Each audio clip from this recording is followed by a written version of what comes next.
Next we have the sorted method. This sorted method will sort the input elements of the tuple and return a new sorted list. For example, tuple 21, and after applying sorted on this tuple 21, it gives the sorted tuple as a list. Look at the enclosing wrappers, they are nothing but square brackets. We can use the built-in tuple constructor to get the original tuple after sorting, because sorted method will result list instead of tuple. So we can use the tuple after sorting to get the sorted tuple once again. So this sorted will return the sorted list from the tuple, and if we apply tuple constructor and use the sorted list inside this, we will get. Since tuples are immutable objects, we cannot apply arithmetic operations on tuples. We can use the concatenation method to add two tuples with the plus operator. Means the plus operator is considered as the concatenation operator with respect to the strings, lists and tuples or any iterable objects. Here we have tuple 23 and tuple 24, and we are concatenating these two tuples using this concatenation operator or positive plus operator. So here we can see the tuples have been concatenated. Do not get confused with the mutability and concatenation. Mutability means replacing the old tuple elements with the new values. That is not possible in tuples. We can only concatenate, but we cannot mute or change the original tuple values. Let us look at the tuple unpacking. In unpacking, the tuple number of variables on the left hand side should be equal to the number of values in the given tuple. For example, in the tuple 23, we have 1, 2, 3, 4, 5. And if we use the same number of variables on the left side of the assignment operator, then this method is referred as tuple unpacking. Since this tuple contains 5 elements, so we are using 5 variables to unpack each object of the tuple with each variable name. Variable A will get 1, B get 2, C get 3, D get 4 and E get 5. So let us extract and display the first two tuple elements A and B. Look at here. Now after unpacking these variables, we will get the individual elements of the tuples, and the tuple elements are now considered as the objects instead of tuple. Okay, so these are nothing but the numeric values. Now look at the type of the values obtained. For example, for A, we can see they are nothing but the individual objects of their respective type. Next we have the enumerate method. Enumerate method returns enumerate object of the tuple. For example, here for the tuple 24, which has 3, 4, 5, 6, 7, after applying the enumerate, it will return the enumerate object.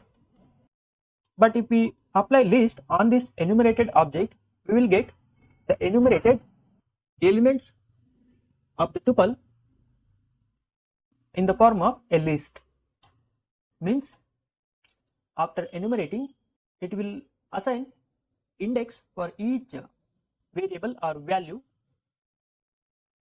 or object of a tuple. For example, 3 with the index position 0, 4 with the index position 1, 5 with the index position 2, 6 with the index position 3 and 7 with the index position 4.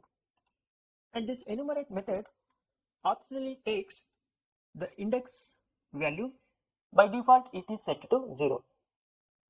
It will take an iterable object and we can mention the index position other than 0. And if we mention the index position which is other than 0, then indexing starts from the specified index. So here you can see how it results.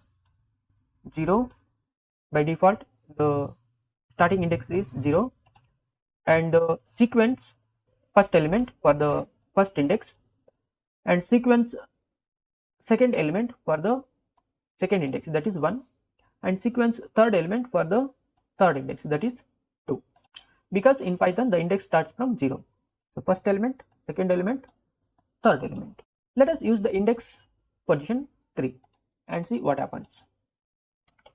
So here we can see the index starts from 3 instead of 0 and continues from 3, 4, 5, 6, 7, and the corresponding sequence values means iterable object values. Iterable object means tuple 24 and the values means 3, 4, 5, 6, 7. So index starts from 3 and the first element is 3. After 3 the index continues 4 and the element is 4, 5 and the element is 5, 6 and the element is 6, and 7 and the element is 7.